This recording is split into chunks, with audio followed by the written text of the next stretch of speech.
एक और अफगानिस्तान पर तालिबान कब्जा कर रहा था, एक एक करके शहर पर अपना अधिकार जमा रहा था। अब बारी थी अफगानिस्तान की राजधानी काबुल की।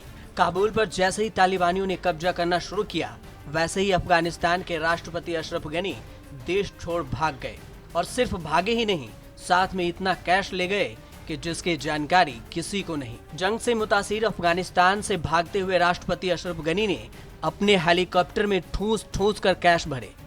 इसके बावजूद जगह की कमी के कारण नोटों से भरे कुछ बैग रनवे पर ही रह गए।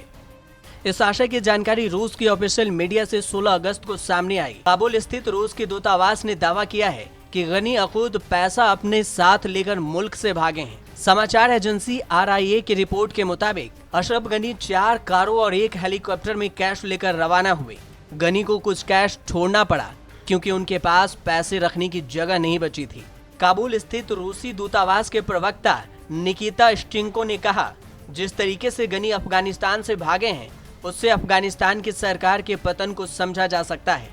4 कारों में पैसा भरा गया, बाकी पैसा 1 हेलीकॉप्टर में भरने की कोशिश की गई, लेकिन सारा पैसा नहीं आ सका, जिसके बाद काफी सारा पैसा सड़क पर ही पड़ा हुआ था। रूस के दूतावास के प्रवक्ता ने रॉयटर्स से भी अपने बयान की पुष्टि की। उन्होंने रॉयटर्स से अपनी सूचना के स्रोत के तौर पर कई प्रत्यक्षदर्शियों का हवाला दिया। हालांकि समाचार एजेंसी रॉयटर्स ने स्वतंत्र रूप से इसकी पुष्टि नहीं की है। रूसी राष्ट्रपति व्लादिमीर पुतिन के विशेष दूत जामिर काबुलोव ने भी इससे पहले कहा, यह स्पष्ट नहीं है कि गनी सरकार अपने पीछे कितना पैसा छोड़कर गई है। मैं उम्मीद करता हूं कि सरकार देश से सरकारी खजाने का पूरा पैसा अपने साथ नहीं ले गई होगी। अगर कुछ बचा होगा तो आगामी बजट के लिए अच्छा रहेगा। हालांकि इस वक्त गनी कहां हैं, इस बारे में कोई जानकारी नहीं है। ऐसा भी बताया जा रहा है कि अफगानिस्तान पर तालिबान के कब्जे के बाद देश छोड़कर निकले राष्ट्रपति अशरफ गनी अब अमेरिका जा सकते हैं। पहले बताया जा रहा था कि वो ताजिकिस्तान पहुंच गए हैं, लेकिन वहां पर उनकी फ्लाइट लैंड नहीं हो सकी। उनके साथ अफगानिस्तान के राष्ट्रीय सुरक्षा सलाहकार मोहिब भी हैं।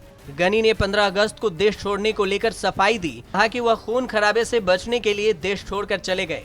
देश छोड़ने को लेकर हो रही आलोचना के बीच अशरफ गनी ने सोशल मीडिया के जरिए सफाई पेश की। उन्होंने लिखा, मुझे एक मुश्किल फैसला लेना था कि मैं या तो सशस्त्र तालिबान के सामने खड़ा हो जाऊं, जो राष्ट्रपति भवन में दाखिल होना चाहते थे, या फिर अपने उस प्यारे मुल्क को छोड़ दूं, जिसकी सुरक्षा सुनिश्चित करने के लिए मैंने अपनी जिंदगी खपा दी। इस दौरान अगर अनगिनत लोग मारे जाते और हमें काबुल शहर में तबाही देखनी पड़ती, तो 60 लाख की आबादी वाले शहर में यह मानवीय त्रासदी होती।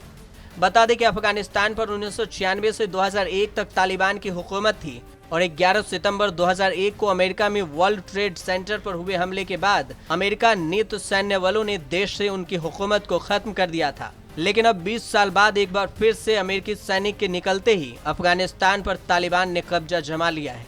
न्यूज़ तक ब्यूरो।